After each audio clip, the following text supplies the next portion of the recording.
The gatekeeper of the Mediterranean, 14th century Tangier was a city of shifting currents.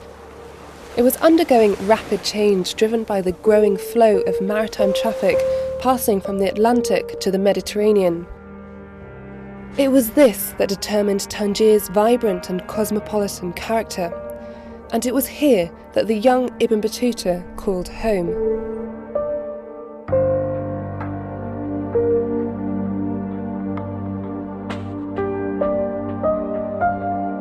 This huge open bay here in Tangier became a meeting point where warships would have been docked and young Berber soldiers gathered before setting sail to defend Islam.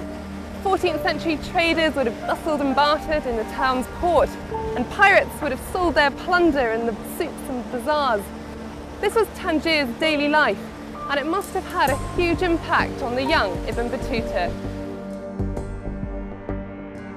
We know little of the explorer's early life in Tangier, but we do know he was born on the 25th of February 1304 to a family of legal scholars and judges, a part of Tangier's educated and scholarly elite.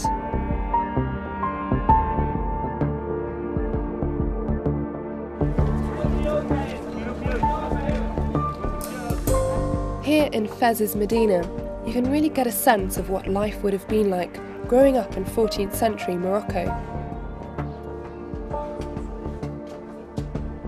These green roofs are home to the Qarawiyyin Mosque, as well as its university, which is the oldest in the world, dating from 859 AD. Ibn Battuta describes the magnificent mosques of his homeland, and this busy mosque in the heart of Fez is testament to that. These tanneries have remained unchanged since Ibn Battuta's time. Even the tanning process remains identical.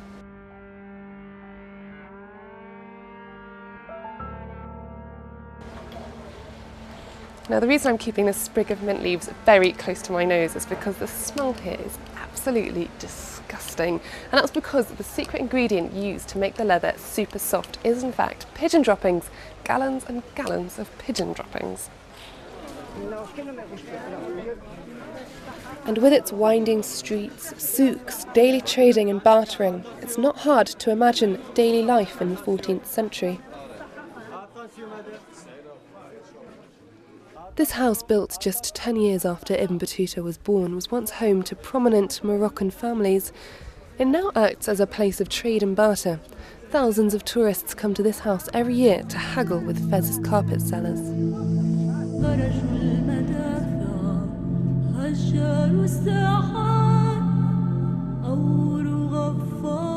Most important of all to Ibn Battuta was his faith.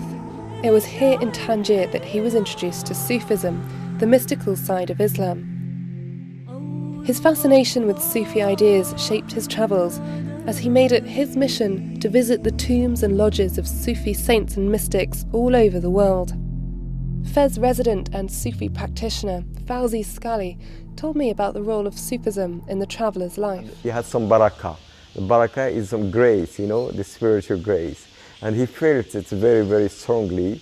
And I think that's this mixing between the physical travel and the spiritual travel at the same time make the adventure of Ibn Battuta especially interesting. It is the adventure of life. So it is the really quest of all human beings. And I think that's what the main lesson is, that if you are really sincere, if you want just to really know, to develop your, to achieve the meaning of your life, or if you're a human being, then you will have an incredible adventure in this world. Islam obliges every Muslim to go to Mecca at least once in his lifetime. So in June 1325, Ibn Battuta, aged 21, left Tangier and set off not only on his first journey, but his first pilgrimage to Mecca. It was to be a trip that would seal his fate as the greatest explorer in the world. He would not set foot on Moroccan soil for a further 24 years.